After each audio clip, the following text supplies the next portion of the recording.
那我们就先介绍一下你们自己吧。你是刚才你讲你来这边是18年，17年，07年来的，今年24年，17年。那你过来是先读书吗？对，我在这边先读的高中，然后在这边读大学，然后就开始工作。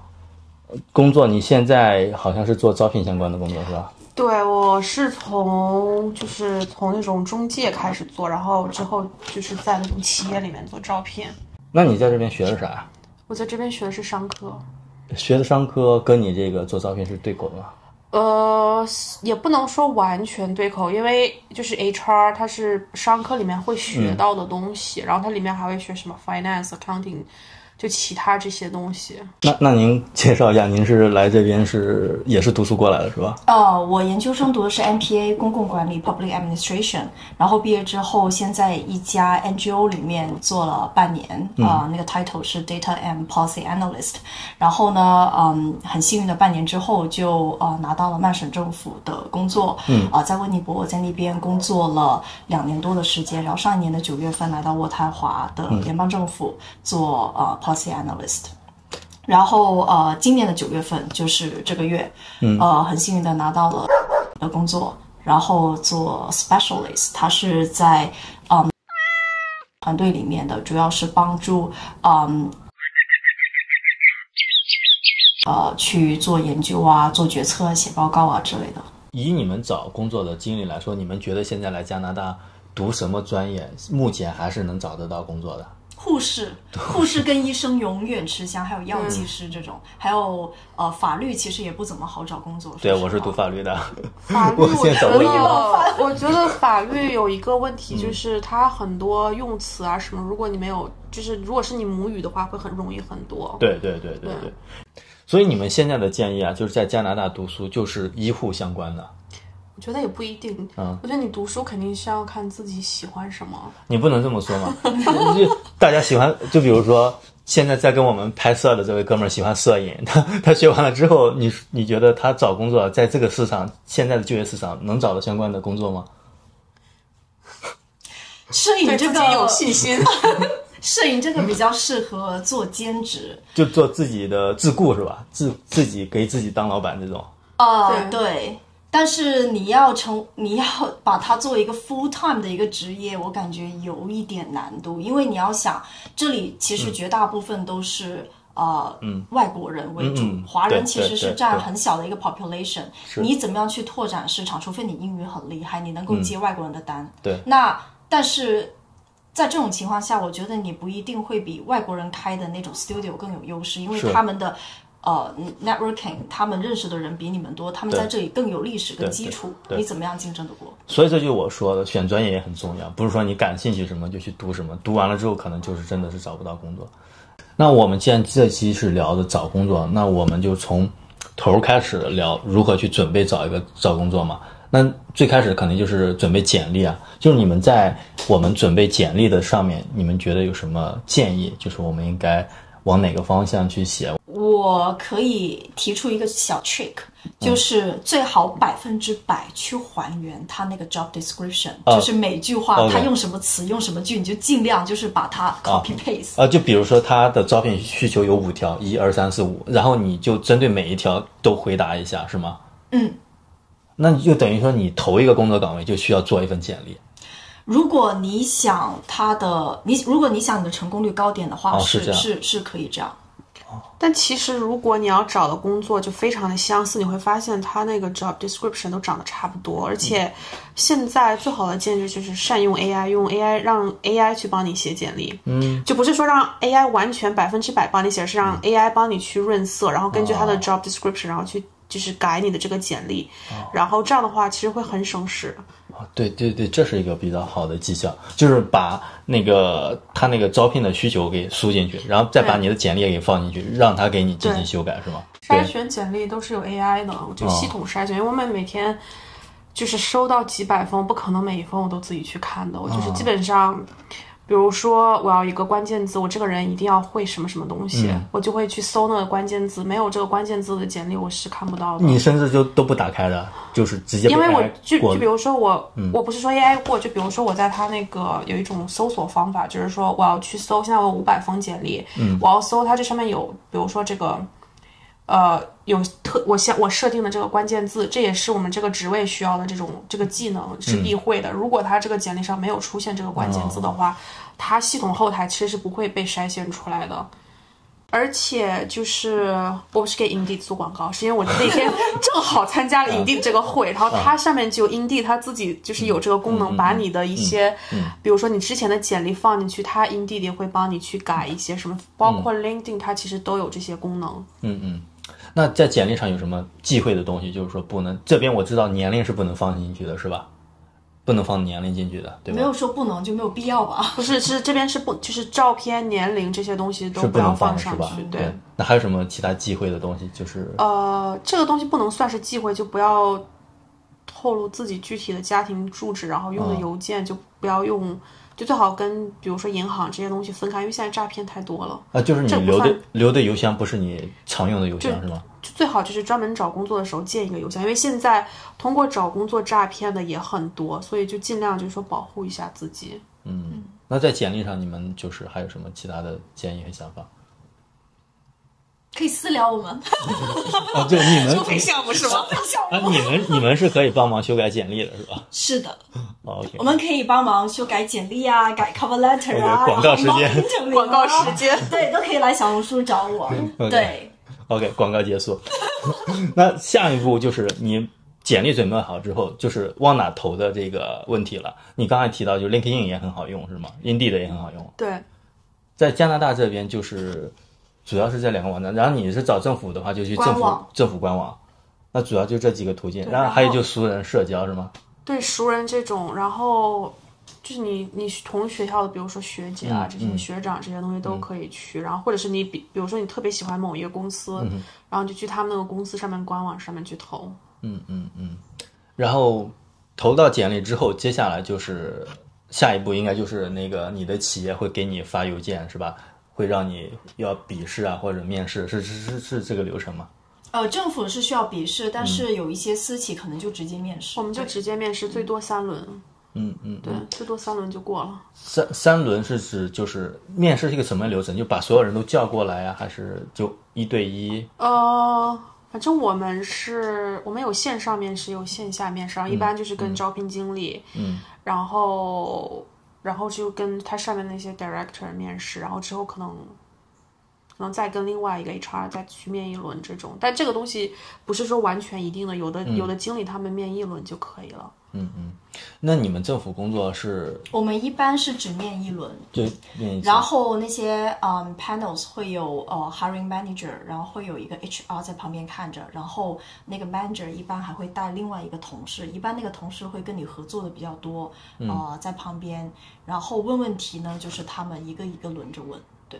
我还想补充一点，就是政府里面的人一般会很注重你的目的是什么，你为什么要做这件事情，所以在一开始的那个情景里面，一定要着重强调，我们做这个东西是为了什么，是为了达到什么样的效果，然后到最后的时候，你可以再加一个 comparison， 就是比较一下你当初这个结果跟后来产出的结果效果怎么样。哪些做得好的地方可以说一下，哪些做得不好的地方你也可以说，虽然这个结果并不是那么的尽如人意，但是我们得到的 lessons learned 什么什么，因为政府里面也是非常看重你在这里面你学到一些什么。对，老外那么讲嘛，咱们做这个不是为了挣钱吗？其实我们也会问这种很假的问题啊，就是因为我觉得他这个东西可能不是说让觉得你这个人怎么他可能真的是想说你遇到事情你是怎么处理的这种，他只是更想了解这个方面。就是说因为你工作上面不可能所有的事情你课上都教好了，对吧？就是他更想招进来一个人，就是 OK， 如果我遇到这个从来没有发生的情况，我怎么去解决，他是想找这样的人进来。他们非常看重你的 problem solving 这个能力。对，就是遇到什么样的困难，比如说那个人很难沟通啊，很难合作啊，或者是这个因为政治上的一些立场跟原因啊，或者是很多各种各样不同的原因，他就想看你怎么样去一步一步的把它以大化小，然后以小化了的解决。对，所以这个他们这边的公务员的面试也是像国内一样有模板可以去准备的是吗？是的，所有的面试都可以用模板去准备一些答案先背下来，然后之后套进去。对，但中国人就是聪明啊。所有的面试其实都可以，就不光是政府，像我们私企面试的那种，尤其是我们叫那种 behavior question， 就是不是那种专业的那种就是问题的话，你是都可以套模板、套公式。他们这边有一些什么常规的问题都会问的呀，就在找工作的时候。举一个例子。举一个例子，你怎么去跟别人合作？你怎么去跟其他的团队去合作？或者是你怎么去跟就是没有你这种专业背景的人去合作？这种我们都会问。我们基本上所有的面试都会问。算不算透露我们面试的问题？就是给我们同胞透露一点面试的内容和技巧。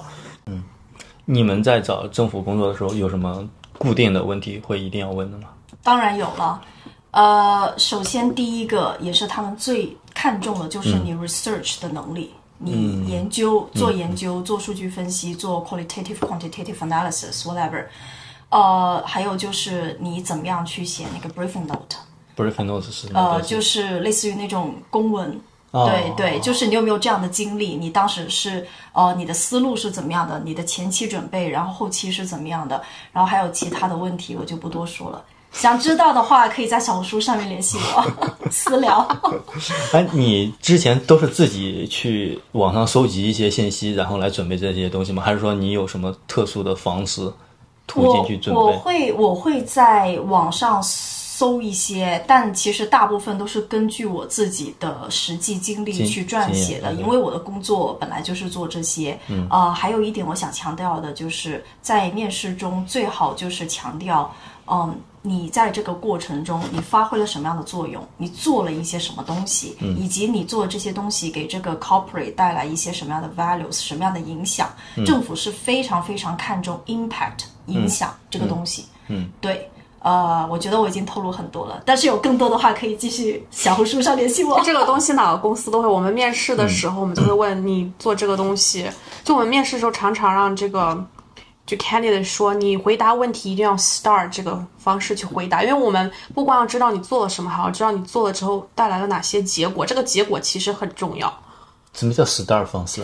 就是回答那种 behavior question， 就是 situation 是什么样的场景，然后 task 你是做什么，你是做了什么哪个东西，然后 action 就是你是怎么做这个事情的，然后R 就是 result 就是结果是什么。这个其实算是 behavior question 的黄金回答方法，就现在其实大家还在用。然后我还知道一点，就是从疫情之后，就很多的工作岗位，它不要求你完全是在公司的，就是一天可能，一周可能来2天到公司或单位就行了。然后我之前认识的一个加拿大的一个朋友，他是在加拿大航空工作的，做什么项目经理，他一星期就只去2天。他跟我说他特别感谢中国，因为疫情之后改变了所有的工作状态，包括疫情结束了，他们现在还是一周只去2天。你们呢？老实说，我现在每天全职在家。你全天都在家？我全职在家上班，因为我们公司的总部是在加拿大，我们就只有开会的时候去，就1年大概开个3-4次吧。那太舒服了吧，全在家上班。对。那你呢？我们1个星期是要2天固定要 on site。只有2天？不是，这也是看有没有 in person 的会议，因为现在我这个岗位，我有时候要去那种 committee 跟 council 的那种高层会议里面，那种是必须要 in person 的。我上个星期5天都要在那边。但有时候没有那么忙的话，1个星期就去2天。对。但是现在联邦政府我知道1个星期必须要去3天。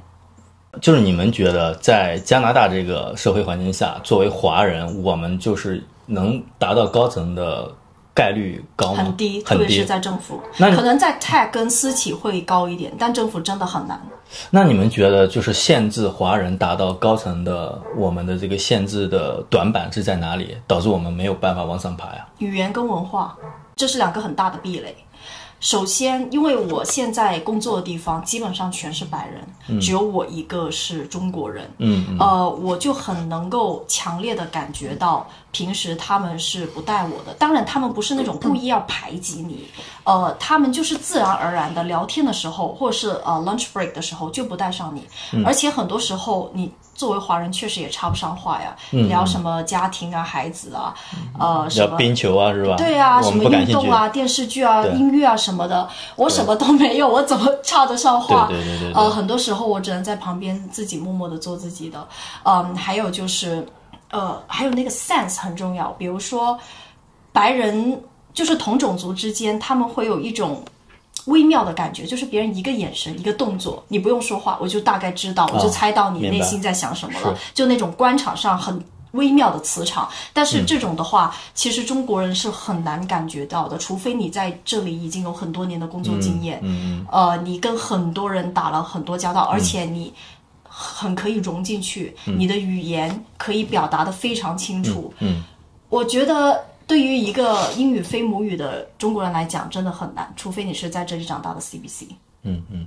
那你们在私企呢，是不是也感觉华人很难做上去？我们其实还有挺多人就是在经理，然后 senior manager 甚至 director 有没有，我没有特别的去关注，就有很多人去做到那种高层。然后我觉得应该是有2个因素吧。第一个因素是，近几年好多了，就之前的时候中国人不喜欢抱团，就是比如说，我在这个公司里面我当了一个经理，有其他人想找我介绍进来，我首先可能之前有一些人他是会比较排斥的，他会觉得把这个人想成一个假想敌，这个人进来之后会不会取代我？但其实你看他们印度人、白人，他们非常的团结。像尤其我们就是很多印度的同事，他们一个人进来之后，他会介绍他很多的朋友、之前的同事一起进来，他甚至有的时候会给我就是推一些他一些什么中国的同事，他觉得非常好，他都会推进来，所以他们其实非常的抱团。这也就是为什么很多企业特别喜欢招那种 referral， 就别人介绍进来的人，因为他们之间曾经共事过，就觉得他已经建立了比较可以信任的那种关系。然后第二点就是我自己个人觉得是，就是华人不太喜欢去表现自己，就你做出来一个什么事情了之后，我觉得他自然而然就认为我的上层一定会看到，就相当于不会去向上管理这个东西。我一开始也不太会，然后后来我看到了我另外一个同事他去怎么向上管理了之后，然后我也去用同样的方法去跟我的这个就跟我的这个经理去接触，然后就之后就是有很多，比如说有比较重要的东西，然后他也都会就是放心的去交给我这种。那我们今天其实聊的差不多了，那节目最后你们对于现在正在加拿大找工作以及将来想要来加拿大找工作的人有什么建议吗？每个人可以给一个建议吗？